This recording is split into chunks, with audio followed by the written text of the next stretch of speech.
Spot's Storybook. Spot Goes Splash. It was raining when Spot woke up. Oh dear, he thought, I'll have to stay indoors. I wonder what Steve and Helen are doing today. Breakfast is ready, Sally called from the kitchen. Spot loved breakfast. He forgot all about the rain. After he had finished eating, Spot looked outside again.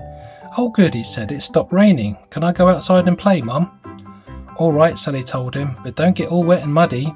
I've just cleaned the house before Grandma and Grandpa come to visit.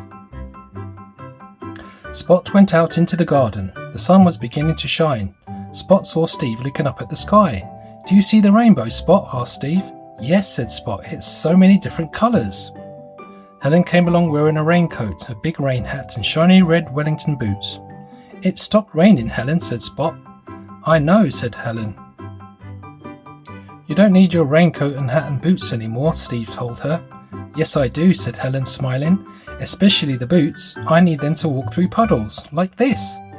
And she stamped through a big puddle. Splash! That looks like fun, said Spot. Let's try it, said Steve. And they splashed through the puddles too, stamping and shouting. You two are silly, said Helen. Now your feet are all wet and muddy.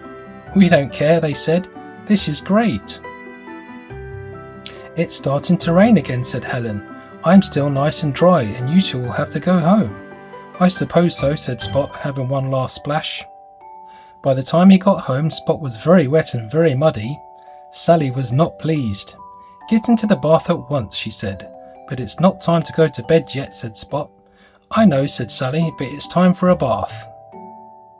So Spot got into the bath with his boat and toy duck. This is fun too, he thought. But after this I think I've had enough water for one day.